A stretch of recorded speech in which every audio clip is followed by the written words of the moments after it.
Hello and welcome to your Enthusiastic Game Guide. I'm SerroDan and this guide is going to be showing you all the current dungeon mounts which you can have on farm every week. Woohoo! So let's start off with these blasted things by going to number 1. The Raven Lord.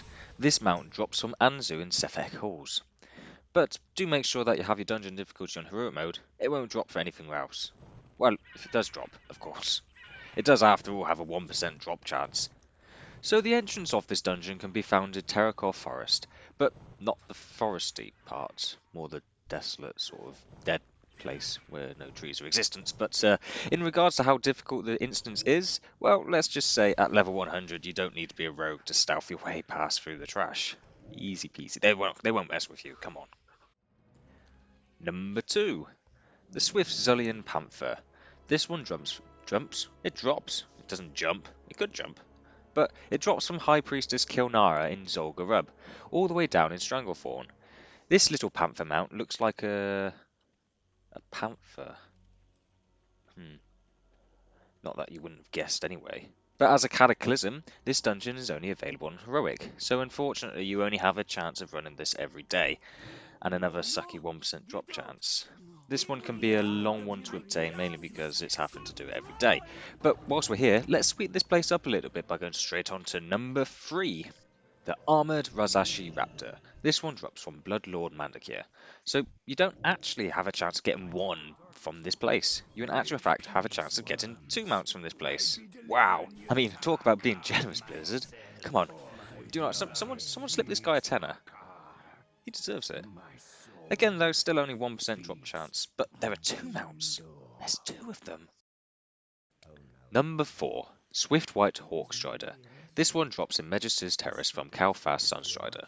And if you're Alliance, this is a pretty cool one for you. This is one of the Horde models, so you're actually basically saying, screw society, I'm a little gnome and I'm going to ride on top of a Blood Elf little looking mount. And what are you going to do about it? Exactly, nothing, because I got it. This one only drops on Heroic mode, and again, only a 1% drop chance. They do all seem to be 1% drop chance. Do you know what, in this guide, there are mounts that have better drop rates. I promise, I swear. Number 5, Riven DARS Death Charger. Now this dead horse drops some Lord Arius Riven Dare in Strathholm. And this place isn't the fastest to run through if you've not got efficient speed boosts, mainly because you have to kill all the bosses to get to the last boss, and it feels like miles to get from one side to the other. And unless you're really lucky, you'll have to run back out all the way to go and reset it, and it's just so time consuming. But again, hopefully you're one of those people who get it on the first go. I mean, everyone loves those kind of people. It is after all a 1% drop rate mount. But if you get it, at the end result, it's bliss. Number 6, a Money Battle Bear. Now this one does not actually drop from boss. Instead, this massive great big bear hides in a tiny little bag in a tiny little vase. I don't know whether there are any physicists watching, but please do explain how this is humanly possible. I mean, this big massive bear in a tiny little vase. It's like a little TARDIS really. Anyway, this mount is obtained from Kasha's bag, which is located in Zul Aman, not Garub, Aman. Basically, upon entering, whack the gong. It can take some time. You didn't lag, don't worry. After getting through the door, you make your way, killing a few bosses until you get to the Hazali encounter. In this very room, you need to free Kasha. Let her do a little bit of wrecking the joint like a drunk teen at a house party. It's usually the quiet one who does that. You gotta watch out for them.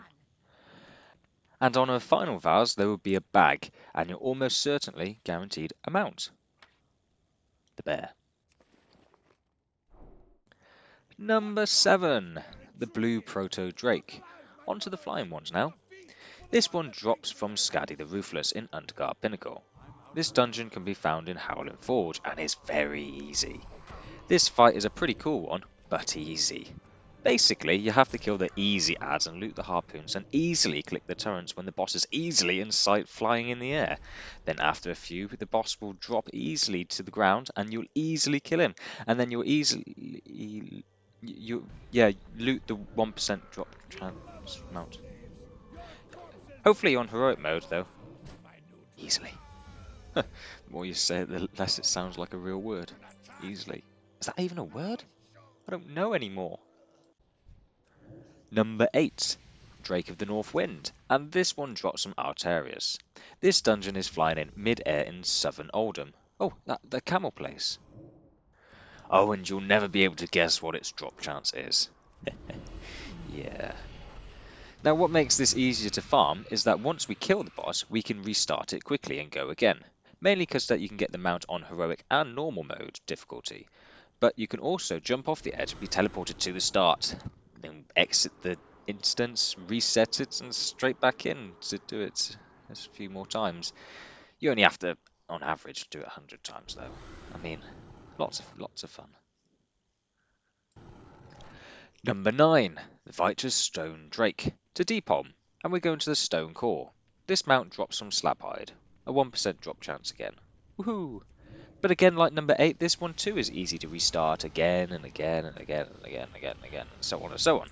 Unless you get it first time, then no doubt you probably comment here. To quickly restart, use the portal right next to the boss, and that will take you right to the start of the instance. And then you'll do your restart business. Again. Number 10, the last one here, the Bronze Drake, and like I promised, a guaranteed mount. Get in there! Now we have to go to the Caverns of Time, which is in Tanaris. Before entering, make sure that you have difficulty set on Heroic. You don't want to waste any time here. I mean, who would do that? Not me. Speaking of time, you have 25 minutes for this dungeon. You simply have to run through it in the allocated time given, so you still have access to the bonus boss at the end. Whilst running this dungeon, a lot of time is wasted waiting for the storyline to run through, but do make sure you follow it and kill everything that is required to be killed. And once at the end, go round the corner to this mean boss torturing this poor bloke. We need to be the hero here. We need to kill it. Well, okay. Well, it looks like my pet wants to be more of a hero here. Oh, look at that. I can't even loot it. Yeah, make sure you dismiss any pets you have. I mean, this one's seriously going to get a dismissing, if you know what I mean. But yeah, hopefully you kill it and boom, you got a mount. I thought we'd end up on a high. Yeah, that was a high. Thank you all for watching. Be sure to keep an eye out for other mounts to have on farm videos. But if you did find this guide helpful, be sure to like, comment and subscribe to keep up to date. I wish you the very best of luck, but for now, take care.